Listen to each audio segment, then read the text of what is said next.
یہ تیسرا حکم ہے۔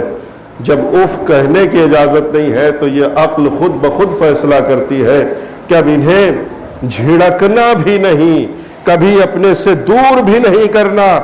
اور جب یہاں تک بات آتی ہے تب پھر پروردگار عالم آخر میں آ کے کہتا ہے یہ تو ہم نے تمہارے زبانوں پہ پہرا لگایا ہے۔ دو حکم اور بیان کیا، وَاخْفِضْ لَهُمَا جَنَاحَ الذُّلِّ مِنَ الرَّحْمَةِ، جب بھی ماں باپ کے سامنے جاؤ تو ان کے ساری سے اپنے شانوں کو جھکا دو، جو اس بات کی طرف اشارہ ہے کہ تم کتنے ہی منزل پر کیوں نہ فائز ہو جاؤ، منزلت پر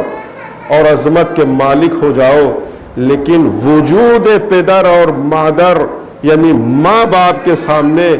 تمہارا وجود ایسا ہو کہ گویا جھکے ہوئے ہو، ان سے کبھی تم بلند ہو ہی نہیں سکتے، اس لیے کہ تمہارا ہر مقام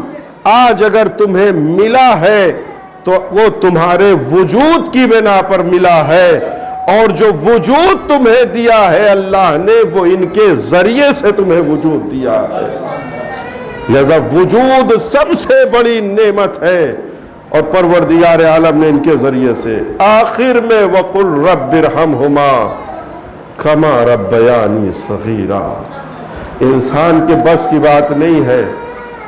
حتیٰ امام معصوم اپنی دعا میں کہتے ہیں پروردگار میں امام سجاد کے بس کی بات نہیں ہے کہ میں اپنے والدین کا شکریہ ادا کر سکوں، اشکر لہما بتربیتی، اے اللہ میں سید الساجدین یہ دعا کر رہا ہوں، اللہ تو ان کا شکریہ ادا کر۔ یہ ہے مقام والدین، لہذا کم از کم جو ہے وہ دعا کہ رب ارحمہما کما ربیانی صغیرا، اے پروردگار جیسے ان لوگوں نے بچپنے میں ہمارے اوپر رحم کیا ہے اسی طریقے سے ان پر بھی تو رحمت نازل فرما۔ یہ سب وہ باتیں واقعاً انسان کبھی تنہائی میں بیٹھ کر اسے سوچے، لیکن یہ اسی صورت میں ممکن ہے جب قرآن صرف ہم لفظی طور پر نہیں بلکہ عملی طور پر اسے ہم اپنائیں اور اپنے وجود میں لے کر آئیں۔ یہ قرآن انسان کو ہے جو اس راہ کی طرف لے کر آتا ہے۔ بس عزیزان گرامی، بات کو تقریباً میں نے مکمل کر دیا۔ لہذا قرآن کی تعلیم کے حوالے سے وہ والدین کہ جو اپنے بچوں کے قرآن کی تعلیم کا انتظام کرتے ہیں، پروردگار عالم کہ نبی کا یہ فرمان ہے، وہ فرماتے ہیں کہ حساب و کتاب کے دن پروردگار والدین کو دو ایسے لباس عطا کرے گا جو اتنے نورانی ہوں گے کہ جس کے نور سے سارے انسانوں کے چہرے منور ہو جائیں گے۔ وہ قرآن کہ جس کی تعلیم سے آج اس دنیا میں ہماری نسلیں روشن ہو رہی ہے، ان والدین کا یہ حق ہے کہ اللہ انہیں ایسا لباس روز محشر عطا کرے جس سے اہل محشر کے چہرے روشن ہو جائیں۔ لہذا یہ آنے والا جو مہینہ ہے، یہ مقدمات تو ابھی سے ہی فراہم ہے، یہ مہینہ بھی برکت، لیکن ماہ مبارک رمضان قرآن کی تعلیم پر ایک خصوصی توجہ ہونی چاہیے، اور صرف قرات اور تلاوت سے نکل کر انسان کو اس کے تعلیمات پر غور کرنا چاہیے، جس میں سے ایک دو ہم نے مورد والدین کے بارے میں یا لفظ انسانیت کے اوپر کہ قرآن نے کتنے اچھے انداز میں باتوں کو بیان کیا ہے۔ جب بچے اور نسل قرآن کے آئینے میں تربیت پائیں گے تب یہ ہوتا ہے۔ آج وہ یوروپ کا اور مغربی مثلاً کلچر ہے، اور دھیرے دھیرے یہاں بھی سرایت کر گیا ہے کہ ضعیف ماں باپ کو لوگ یہ سمجھتے ہیں کہ یہ ہماری ترقی کے راہ کے لیے کانٹا ہے، جبکہ جو اسلام نظریہ دیتا ہے کہ انسان کی ترقی کے لیے ماں باپ کا وجود یا جانے کے بعد بھی ماں باپ جو ہیں وہ زینہ ہیں، کبھی وہ راستے کے کانٹا نہیں ہوا کرتے ہیں، نہیں، ان کے وجود کے ذریعے سے انسان ترقی اور مقصد تک پہنچتا ہے۔ لہذا یہ انہی لوگوں کے لیے ممکن ہے جو قرآن کے اصولوں پہ تربیت پائیں۔ لہذا آج جو سب سے بڑی مصیبت ہے وہ یہی کہ ضعیف ماں باپ کو، الحمدللہ ابھی ہم لوگ تو اس کلچر میں گرفتار نہیں ہوئے، لیکن ماڈرن جو اپنے آپ کو لوگ کہتے اور سمجھتے ہیں کہ اپنے ماں باپ کو اپنے ہی اس گھر سے کہ جس گھر میں ہم چلنے کے قابل نہیں تھے تو انگلیاں پکڑ کے انہوں نے چلنا سکھایا، اسی گھر میں کہ جس میں ہم بولنے کے قابل نہیں تھے لیکن ہماری لڑکھڑاتی ہوئی زبان میں فصاحت و بلاغت انہی کے حوصلوں نے اور صبر نے پیدا کیا، وہی گھر کہ جس میں ڈگمگاتے ہوئے قدموں کو اپنے وجود سے انہوں نے ہی سنبھال کر دوسرا سے تیسرا اور چوتھا قدم بڑھانے کا ہنر دیا، آج ماڈرن کے نام پر انہی والدین کو نہ جانے کس مقام پر آج کے تربیت یافتہ بعض ایسے اولاد ہیں کہ جو چھوڑ کر چلے آتے ہیں اور اسے فخر کیا جاتا ہے کہ مثلاً ہم ماہانہ 30,000 40,000 تو وہاں دے ہی رہے ہیں۔ یہ کہاں سے پیدا ہوا؟ کہا چونکہ اس کی تربیت قرآن اور رسول کی حدیث سے نہیں ہوئی، لیکن جن بچوں کی تربیت قرآن اور حدیث کی روشنی میں ہوتی ہے وہ کربلا جیسی مصیبت کے میدان میں بھی 6 مہینے کا ہوتا ہے، لیکن جب باپ یہ کہہ رہا ہو حل من ناصر ینصرنا، ہے کوئی جو میری مدد کرے، تو علی اصغر کمسنی کے عالم میں بھی اپنے آپ کو جھولے سے گرا کے یہ بتاتے ہیں، اے بابا میں قرآنی اصولوں پر پلا ہوا بچہ ہوں، حدیث رسول کی سائے میں مجھے پالا گیا، لہذا میں کبھی آپ کو تنہا نہیں چھوڑ سکتا۔ یہ فرق ہے، اور اگر اس نتیجے پر ہماری نظر ہے تو اب مقدماتی چیزوں پر ہماری نظر ہونی چاہیے، اور وہی تعلیم ہے کہ سماج اور معاشرے میں تعلیم کی شمع اور چراغ کو اتنا روشن کیا جائے کہ یہ جاہلیت جو نبی کے 1400 سال کے بعد پھر سے پنپ رہی ہے، اسے اگر کوئی چیز ختم کر سکتی ہے تو وہی علم ہے، وہی تزکیہ ہے، وہی شفقت مادری ہے، وہی تربیت مادری ہے جو انسان کو اس مقام تک لا سکتی ہے۔ بس عزاداروں، چند جملے مصاحب کے اس ماں کے حوالے سے عرض کرنا چاہتا ہوں کہ جنہوں نے اپنی ایسی زندگی میں کہ جس زندگی میں عام طور سے انسان دوسروں کو فراموش کر جاتا ہے، لیکن ماں ہے کیسے بچوں کو فراموش کرے۔ تاریخ نے لکھا کہ نبی کی وفات کے بعد 75 یا 95 دن تک ایک ماں ہے جو زندہ رہی، اور ایسی ماں کہ جس کے لیے لفظ ماں بہرحال یہ کہنا عمر کے لحاظ سے اگر انسان غور کرے، 18 برس کی جناب سیدہ ہیں، نبی کی وفات کے بعد ایسا کون سے مصائب ہیں، اور میں اکثر گزشتہ اپنی 2 مجلسوں میں اس چیز کو میں نے بیان کیا، یہ ایک جملہ کہ آج کی اگر ساری مشکلات کی جڑ ہمیں تلاش کرنی ہے تو وہ نبی کی وفات کے بعد کے حادثات کیا ہیں، ان غرد و غبار اور ان خاک اور خاکستر ریت میں انسان کو تلاش کرنا چاہیے مدینے میں جا کر۔ آج عالم بشریت پر جتنی بھی مصیبت ہے اسے اصل وہاں سے انسان کو سمجھنا چاہیے۔ لہذا وہ نبی کہ جو دشمن کے لیے اپنی عبا کو بچھا دیا کرتے تھے، وہ نبی کہ جو آئے ہوئے مشرک کہ جس نے تلوار اٹھا لی ہو لیکن اس کو بھی اتنا بھروسہ ہے کہ اگر آج مجھے کوئی بچا سکتا ہے تو وہ نبی کا کرم ہے جو محفوظ کر سکتا ہے۔ وہ نبی جو اتنا کریم رہا ہو کہ جو دشمنوں پہ بھی ظلم نہ ڈھایا ہو، جو مخلوقات پہ ظلم نہ کیا ہو، وہ کتنا عزیز رہا ہوگا اپنی بیٹی کے درمیان۔ لیکن تاریخ لکھتی ہے کہ نبی کے جانے کے بعد اکلوتی بیٹی نبی کی دروازے پر آپ موجود ہیں، ظالمین کی یہ آواز گونج رہی ہے، ابوالحسن یعنی علی کو باہر نکالو۔ ورنہ ہم اس مکان میں آگ لگا دیں گے۔ بی بی کہتی ہے وہ کمسن بچے حسن و حسین موجود ہیں، کیا اس گھر میں آگ لگا دو گے؟ آواز آتی ہے ہاں ہم اس گھر میں آگ لگا دیں گے۔ بس ازادار و تاریخ نے یہ لکھا ہے کہ دشمن نے اپنی کوشش کی، بی بی نے اپنی کوشش کی، وہ چاہتی تھی وجود امامت کو محفوظ کیا جائے، شمع امامت بجھنے نہ پائے، لہٰذا در و دیوار کے درمیان کھڑی رہیں، لیکن دشمن نے اپنی طاقت کا اظہار کیا اور اپنے پیر سے نبی کے اس دروازے پر جس پر آ کے سلام کرتے تھے، اے اہل بیت نبوت تم پر ہمارا سلام ہو، اے سیدہ تم پر ہمارا سلام ہو، آگ و لکڑیاں لے کر اکٹھا ہو گئے، جلتا ہوا دروازہ سیدہ کے پہلو پر گرایا گیا۔ تاریخ یہ کہتی ہے کہ اس عالم میں صرف ایک آواز آئی، وہ آواز یہ تھی یا فضّۃ خذینی، اے فضہ مجھے سنبھالو،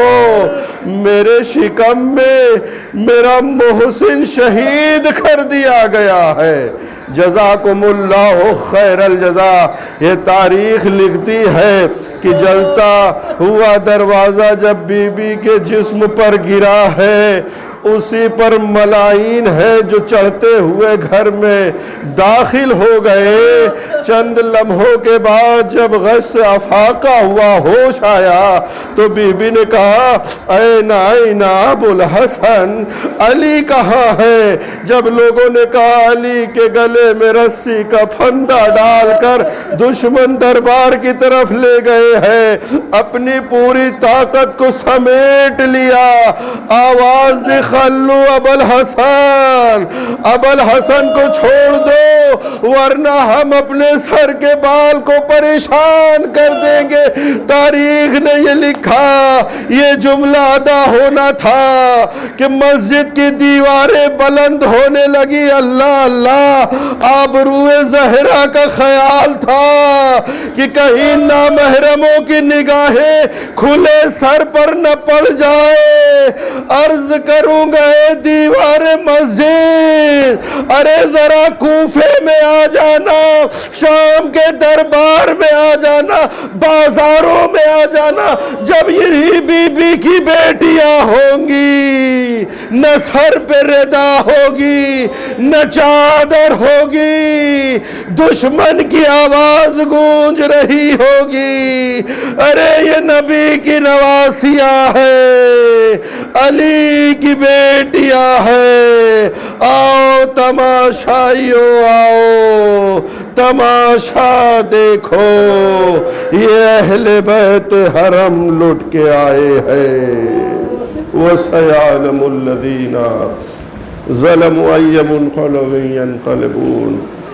أَلَا لَعْنَةُ اللَّهِ عَلَى الْقَوْمِ الظَّالِمِينَ رَبَّنَا تَقَبَّلْ مِنَّا إِنَّكَ أَنْتَ السَّمِيعُ الْعَلِيمُ وَتُبْ عَلَيْنَا إِنَّكَ أَنْتَ التَّوَّابُ الرَّحِيمُ۔ پروردگارہ تجھے واسطہ ہے محمد اور آل محمد کا، ہماری اس مختصر سی عزا اور عبادت کو قبول فرما۔ پروردگارہ تجھے واسطہ ہے محمد اور آل محمد کا، آدمیت، عالم بشریت، انسانوں کو جن ظالم طاقتوں سے بھی خطرہ ہو، پوری کائنات میں جہاں بھی ظلم کرنے کے اوپر ظالمین کی فکر ہو، ان کے ظلم کو انہی کی طرف پلٹا دے۔ اے پاک پروردگار تجھے واسطہ ہے محمد اور آل محمد کا، سماج اور معاشرے میں اتحاد، محبت اور بھائی چارگی کا پرچم بلند فرما۔ اے پروردگار تجھے واسطہ محمد اور آل محمد کا، انسانوں کے دلوں کو ان برے حالات میں ایک دوسروں سے نزدیک فرما۔ پروردگارہ ہمیں ایسے امور، ایسے کام انجام دینے کی توفیق عطا فرما کہ جس میں انسانیت کی بھلائی پوشیدہ ہو۔ پروردگارہ تجھے واسطہ ہے محمد اور آل محمد کا، اس مجلس عزا کا بھی جو بھی ثواب رہا ہو، گریہ کا، فضائل کا، تعلیمات قرآن کا اسے مرحومہ مغفورہ کی طیب اور پاک روح کے لیے اصحال فرما۔ پروردگار ان کی اولاد کو صدقہ جاریہ قرار دے والدین کے لیے۔ پروردگارہ تجھے واسطہ ہے محمد اور آل محمد کا، روضات مقدسات خصوصاً روضہ امام حسین علیہ السلام کاظمہ سامرہ، ان روضوں کی حفاظت فرما۔ خدایا داعش جیسی خونخوار طاقت کو کہ جو انسانیت کے لیے ایک شرمسار کی حیثیت رکھتی ہے، انہیں نیست و نابود فرما۔ خدایا حقیقی پرچم اسلام کی جو امام وقت کے پاس ہے، اسے جلد از جلد ان کے ظہور کے ذریعے سے اس دنیا پہ سرفراز فرما۔ پروردگارہ تجھے واسطہ ہے محمد اور آل محمد کا، وہ مجاہدین اسلام جو روزوں کی حفاظت کرتے ہوئے شہید ہو رہے ہیں، ان کے درجات کو بلند فرما۔ کمسن بچوں پر دست شفقت امام زمانہ قرار دے۔ پروردگارہ ہمیں سچے کربلائی قرار دے۔ قرآن اور اہل بیت سے ہمارے ہاتھ کو ان کے دامن سے کبھی جدا نہ کرنا۔ پروردگارہ تجھے واسطہ ہے محمد اور آل محمد کا، امام عصر کے ظہور میں تعجیل فرما۔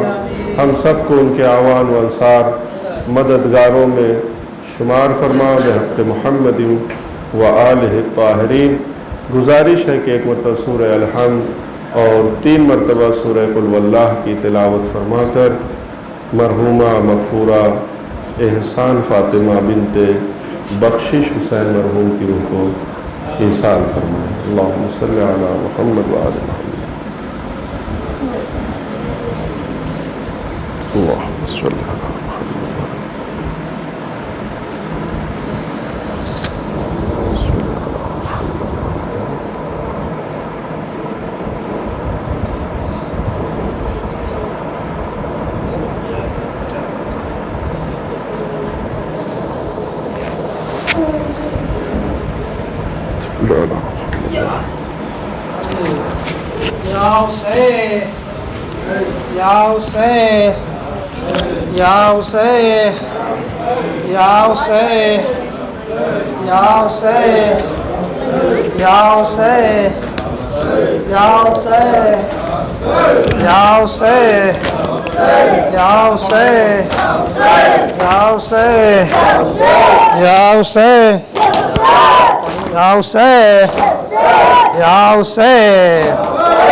اپنے مرکز پہ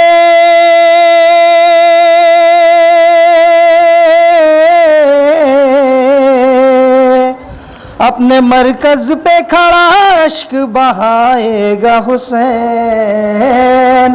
اماں جب تک نہ بلاؤ گی نہ آئے گا حسین، اماں جب تک نہ بلاؤ گی نہ آئے گا حسین۔ اپنے مرکز پہ کھڑا اشک بہائے گا حسین، اماں جب تک نہ بلاؤ گی نہ آئے گا حسین۔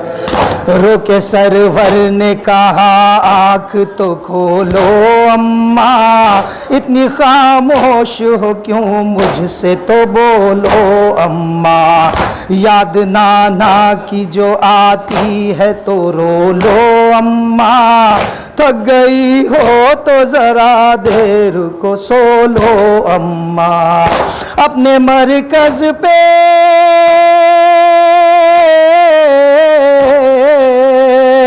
اپنے مرکز پہ کھڑا اشک بہائے گا حسین، اماں جب تک نہ بلاؤ گی نہ آئے گا حسین، اماں جب تک نہ بلاؤ گی نہ آئے گا حسین۔ مجھ سے بابا کا سسکنا نہیں دیکھا جاتا، غمزدہ بھائی کا گریہ نہیں دیکھا جاتا، اب تو کلثوم کا رونا نہیں دیکھا جاتا،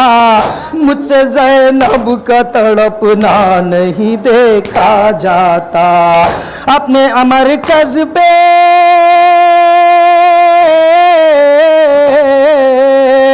اپنے مرکز پہ کھڑا عشق بہائے گا حسین اما جب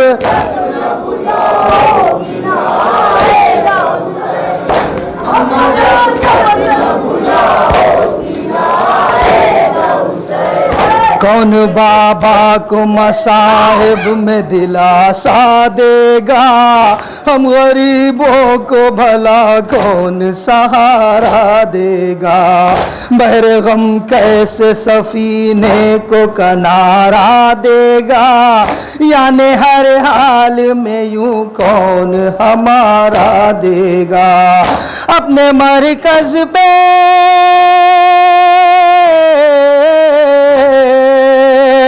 اپنے مرکز پہ کھڑا عشق بہائے گا حسین اما جب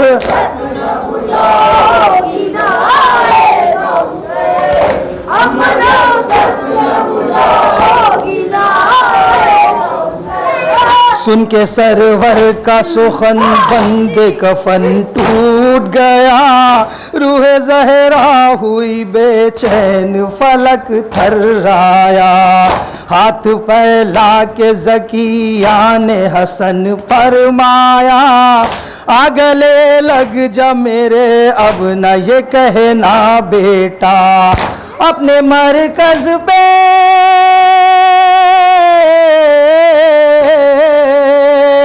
اپنے مرکز پہ کھڑا عشق بہائے گا حسین اما جب تک نہ